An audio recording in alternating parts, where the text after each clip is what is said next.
Welcome everybody to the latest edition of Where in the Gym Are You? Now today's episode is going to be really special for me because before we get into any more gyms, I've decided that I want to explain to everybody why I'm doing this. Where is my motivation coming from? And there's a ton of reasons. So if you don't want to hear it, you can fast forward and get right into the gym. That's fine by me.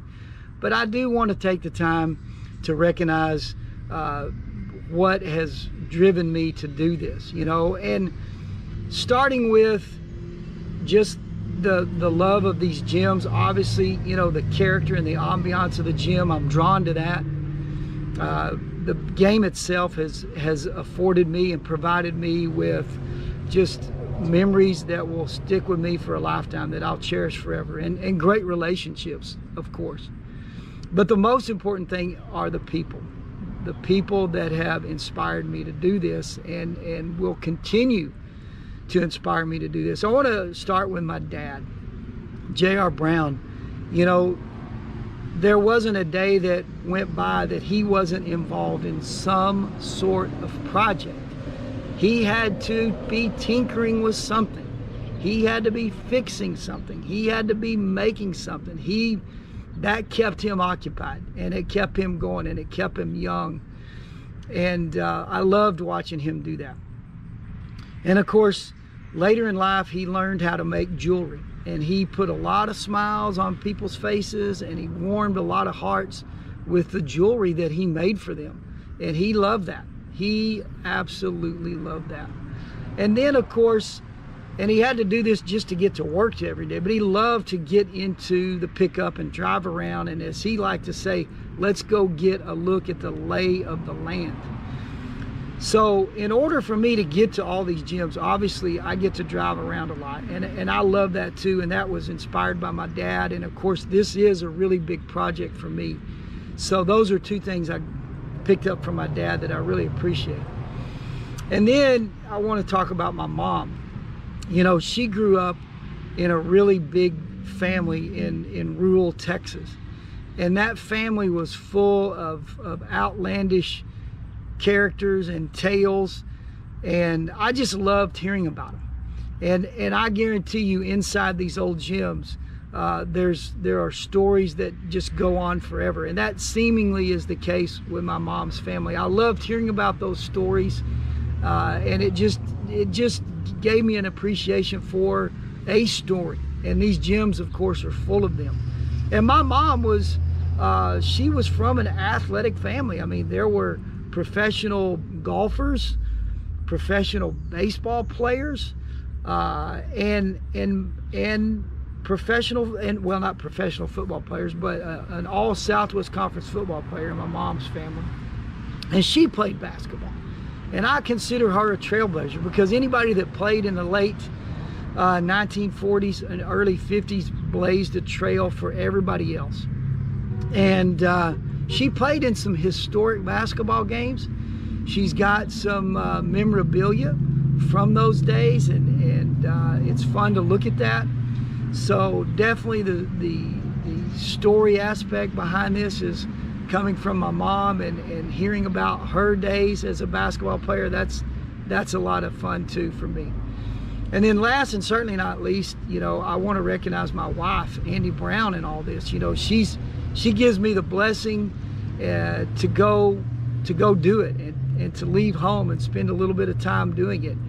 And she and I have always had a love for going out together too, and just looking at antiques and things of value from the past, and looking at old buildings and architecture. And we both love nostalgia, and she's helped cultivate that in me. So I really appreciate that. I appreciate my family for letting me do this, and what they've inspired me to do with this project in the old gyms. And I hope I bring something to you guys that you'll find a little bit of value to as well. And so without further ado, we're going to take a little closer look at this great gym over here in Pflugerville, Texas. Okay, the Rock Gym in Pflugerville was finished in 1934. and built by the WPA, and it only cost $17,000 to finish this gym. And I don't know how accurate the conversion is, but I did do that. $325,000 in today's money. I'm not buying that. I think it would cost more. But the design is very simple. The materials were very minimal. Limestone rock, no doubt quarried here locally. Wood, the rafters are all wood. You'll see that later. So not a lot of materials went in, and I'm sure they didn't pay those guys a ton of money to work on that building as part of this WPA project. But you see there's a historical marker here. A lot of community pride in Pflugerville because it was named after the Pfluger family. Yes, the Pfluger family with a PF. So they donated the land for this building and for the school, and here we are today. I'm going to get you a closer look of this marvelous limestone. We're going to zoom in here on the carving in the brick, and then we're going to pan back out, and this is probably a cornerstone right here. You can see the remnants of that, although I'm not positive. I've never found one on this building, but if it was going to be there, it was going to be here, it'd probably be there. So panning back out, the one thing that I've learned about these places is that if you have a roof, you're going to have a gym. If you don't have a roof, you're not going to have a gym. And Pflugerville ISD has continually maintained this building really well, and that starts with the roof.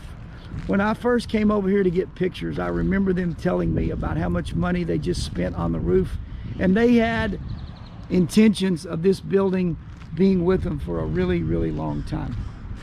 Now, I'm in the parking lot right now, but I'm going to pan around and you can see what's around us. We got a busy street. We got an elementary school next to us. The old football field is way back over there. But when this building was built, there was probably just a lone prairie, not much going on. The game of basketball itself was only about 40 years old. I think this is a really big building for those days, but we've got to get into that later. Now, you see at the end this little tail. This was not original. This was an addition. I think they did a fabulous job of seamlessly adding this back end where you can't really tell that it's new or an addition. It just looks like the original part of the building, but it's not. When this gym was completed, there were no restrooms or locker rooms. It was just 4 walls, the court, and the goals. Very little room on the sidelines. No real bleachers at all, unless, well, now the court dimensions are different. So perhaps the bleachers were a lot different back in those days. Who knows? I need to look up some pictures. Of course, now we've got some new air conditioning ducts.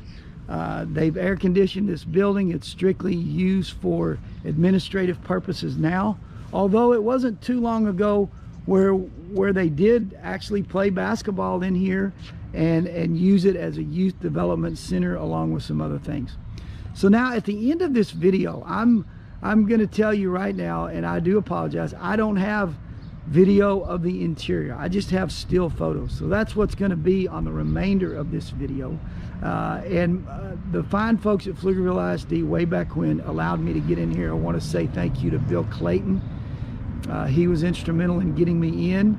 And Jennifer Blanton, the photos that you'll see are done by a girl named Jennifer Blanton, who's a pretty good little photographer. So I appreciate you watching this video. I apologize for some of this low-tech business. I'm still learning how to edit, but you're going to finish it up here with some still photos. And I guess this is a part where I'm supposed to say be sure and like and subscribe to my YouTube channel. Thanks.